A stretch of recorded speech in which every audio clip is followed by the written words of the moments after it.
ஓம் மகா கணபதியே சரணம். நம் தமிழ் சேனல் ஆன்மீகமும் இறைவன் அருளும் பழமையும் பாரம்பரியம். நம் தமிழ் சேனல் தொடர்ந்து விநாயக பெருமாளுடைய 6 படை வீடுகளை பத்தி பார்த்துட்டு வரோம். அதுல இன்னைக்கு நம்ம விநாயக பெருமாளுடைய 4ஆம் படை வீடை பத்தி பார்க்க போறோம். 4ஆம் படை வீடு அன்னை மதுரை மீனாட்சி அம்பிகை சன்னிதானத்திலேயே விநாயக பெருமாளும் குடிகொண்டிருக்கிறார். அந்த விநாயக பெருமாளுடைய சிறப்புகளையும் புகழையும் நாம் தொடர்ந்து இப்போது பார்க்கலாம். மதுரை மீனாட்சி அம்பிகை சன்னிதானத்தை பத்தி சொல்லணும்னா பல்வேறு புகழ் கொண்ட ஒரு ஆலயம், மிக சிறந்த ஒரு ஆலயம், பாண்டியர் மன்னலால் கட்டப்பட்ட ஒரு மிக சிறந்த ஒரு ஆலயமாகும். அங்கு இருக்கக்கூடிய கோபுரங்கள் தாமரை பூ போல அழகாக காட்சி தரும். மதுரை மீனாட்சி அம்பாளுக்கு பல்வேறு சிறப்புகள் உண்டு. சித்திரை மாதம் பிறந்த உடனே சுந்தரேஸ்வரர் சொக்கநாதர் மதுரை மீனாட்சி அம்பிகை திருக்கல்யாணம். அங்கு பேர் கொண்டிருக்கக்கூடிய சுந்தரேஸ்வரர் மதுரையில் செய்யாத திருவிளையாடல்களே இல்லை. மதுரையின் பதியை பற்றி நாயன்மார்கள் எத்தனையோ அடியார்கள் எத்தனையோ பாடல்களை பாடி தொகுத்தார்கள். மதுரை அப்படின்னு சொன்னாலே சங்கம் வைத்து தமிழ் வளர்த்த ஒரு நாடாகவும் பாண்டிய நாடாகவும் திகழ்கின்றது. அப்பேற்பட்ட அந்த பாண்டிய நாட்டின் மகாராணியாக மடிமகுடம் தரித்து இன்றும் ஆட்சி செய்கின்ற மதுரை மீனாட்சி அம்பிகை ஆலயம்ன்றது உலக புகழ் பெற்றது. அப்பேற்பட்ட அந்த உலக புகழ் பெற்ற மதுரை மீனாட்சி அம்பிகை சன்னிதானத்து அருகாமையிலே குடிகொண்டிருக்கக்கூடியவர் காரிய சித்தி விநாயகர். காரியம் அப்படின்னு சொன்னாலும் நம்ம செய்யக்கூடிய ஒரு தொழிலாக இருக்கட்டும், ஒரு வியாபாரமாக இருக்கட்டும், வெளியே செல்லக்கூடிய ஒரு வேலையாக இருக்கட்டும், எந்த ஒரு காரியமாக இருந்தாலும் அது வெற்றி பெற வேண்டும். வெற்றி பெற்றால்தான் அது ஒரு மன நிம்மதியோடு மன நிறைவோடு நம்ம வீடு திரும்புவோம்.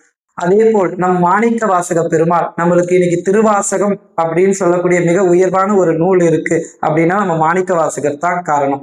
திருஞான சம்பந்தர், திருநாவுக்கரசர், சுந்தரர், மாணிக்க வாசகர் 4ஆவதாக இருப்பார். சிவன் கோயில போய் பார்த்தா இந்த 4 இல்லாத சிவன் கோயிலே பார்க்க முடியாது. அப்பேற்பட்ட தமிழும் அருளால் இறைவனை பாடியே துதி பாடிய இறையடியார் சென்று இன்றும் நம் மனதில் குடிகொண்டு இருக்கக்கூடிய இந்த 4 புகழை பத்தி சொல்லணும்னா சொல்லிட்டே போகலாம். நம்மளுடைய மணிவாசக பெருமாள் என்ன செய்யறாரு அப்படின்னா பாண்டிய மன்னனுக்கு மகா மந்திரியாக இருக்கிறார். பாண்டிய மன்னன் ஒரு நாள் ஒரு கட்டளை இடுறார். நீ போய் போர் படைக்கு தேவையான குதிரைகள்லாம் வாங்கிட்டு வாப்பா அப்படின்னு சொல்லி அனுப்புறாரு. அதுக்கு பொண்ணும் பொருளும் கொடுத்து அனுப்புறாரு. அப்ப அவர் போகக்கூடிய நேரத்துல காரிய சித்தி விநாயகரை வழிபாடு பண்ணிட்டு தான் போறார். அதன் பிறகு ஈசன் ஒரு திருவிளையாடல் செய்து நரியை குதிரையாக மாற்றி பாண்டிய மன்னன் கிட்ட ஒரு திருவிளையாடல் புரிகிறாரு, மணிவாசக பெருமாள் கிட்ட ஒரு திருவிளையாடல் புரிகிறாரு. இது ஒரு தொகுப்பாவே நம்ம சொல்லலாம். இது போல இந்த காரிய சித்தி விநாயகருக்கு நம்ம வழிபாடு பண்ணிட்டு போகும்போது என்ன ஆகணும், நம்மளோட காரியங்கள் வெற்றி பெருகும். அன்னை மதுரை மீனாட்சி அம்பிகை ஆலயத்தில் குடிகொண்டிருக்கக்கூடிய இந்த காரிய சித்தி விநாயகருக்கு பல்வேறு சிறப்புகள் உண்டு. பொதுவாகவே சக்தி தலத்தில் ஒரு விநாயக பெருமாள் இருக்கிறார் என்றால் அந்த விநாயகருக்கு பல்மடங்கு சக்தி உண்டு. அதனால்தான் என்ன சொல்லுவாங்கன்னா கௌரி புத்திரன் சொல்லுவாங்க, சக்தி கணபதினு சொல்லுவாங்க, சர்வசக்தி கணபதின்னு வாங்க, துர்கா கணபதின்னு வாங்க, சித்தி கணபதினு சொல்லுவாங்க. இத்தனை நாமங்கள் உண்டு. நம்ம சிவன் கோயிலில் இருக்கக்கூடிய முருகர் சன்னதிக்கு எந்த அளவுக்கு ஒரு சிறப்பு உண்டோ, ஏன்னா முருகன் வேறு சிவன் வேறு இல்லை. சிவனிலிருந்து உதித்த ஒரு செங்கதிர், அந்த ஒளியிலிருந்து தோன்றியவர் முருகப்பெருமாள். அதே போல் சக்தியிலிருந்து தோன்றியவர் நம் விநாயக பெருமாள். அதே அம்பிகையினுடைய இடத்திலே விநாயக பெருமாள் இருக்கிறார் அப்படின்னா அது மிக சிறப்பான ஒரு விஷயம். நம்ம சொல்லவே தேவையில்லை, காரிய சித்தி அப்படின்ற அந்த பேர்லயே நம்மளுக்கு இருக்கும். நம்ம காரியங்கள் யாவையாக இருந்தாலும் அதை வெற்றியாக மாற்றி தரக்கூடியவர் இந்த விநாயக பெருமாள். முதல் கடவுளாக இருக்கக்கூடிய விநாயக பெருமாள் பார்வதி அன்னைக்கே பல்வேறு நேரங்கள்ல பல்வேறு அம்பிகையினுடைய அவதாரங்கள்ல விநாயக பெருமாள் கண்டிப்பா முக்கிய இடம் பெறுவார். இந்த விநாயக பெருமாளை துதிக்காம எந்த காரியத்தையும் செய்யவே முடியாது. ஏன்னா முதல் பரம்பொருள், முதல் பூஜை கடவுள் விநாயக பெருமாள். எம்பெருமாள் பரமேஸ்வரரே விநாயக பெருமாளை பூஜித்திருக்காரு. திருச்செந்தூர்ல சூரசம்காரம் நடக்கும்போது விநாயக பெருமானுடைய உறுதுணையோடு தான் சூரபத்மனியை அழிக்கிறார் முருகப்பெருமாள். அது போல பிரம்மா, விஷ்ணு, சரஸ்வதி, மகாலட்சுமி என அனைத்து சக்திகளும் விநாயக பெருமாளை பூஜித்திருக்காங்க. அதன் பிறகுதான் அவர்களுக்கு அந்த காரியம் வெற்றியும் பெற்றிருக்கு. உதாரணத்துக்கு சொல்லணும், நம்ம அகத்திய மாமுனிவரை சொல்லுவோம்.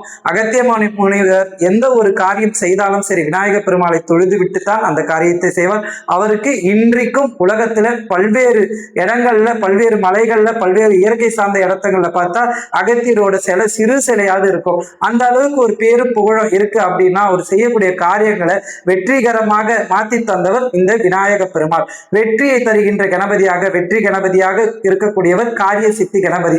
மறக்காம நீங்க மதுரை மீனாட்சி அம்பிகை கோயிலுக்கு நீங்க போனீங்கன்னா விநாயக பெருமாள் சந்நிதியான போய் அந்த காரிய சித்தி விநாயகர் முன்னாடி நின்று உங்களுடைய மனதார பிரார்த்தனையை வைத்து இறைவனை பரிபூர்ணமாக வேண்டி அம்பிகை அன்னை மீனாட்சி அம்பிகையினுடைய பரிபூர்ண அருளும் சுந்தரேஸ்வரர் சொக்கநாதேஸ்வரர் திருக்கருணையும் எல்லாம் வல்ல விநாயக பெருமாள் காரிய சித்தி விநாயக பெருமாள் பெரும் கருணையால் உங்களுடைய அனைத்து சுபகாரியங்களும் நல்ல முறையில் நடைபெறணும் வேண்டுகிறோம். இதே போல் நம் தமிழ் சேனலுக்கு நீங்க தொடர்ந்து சப்போர்ட் பண்ணணும். லைக் பண்ணுங்க, ஷேர் பண்ணுங்க.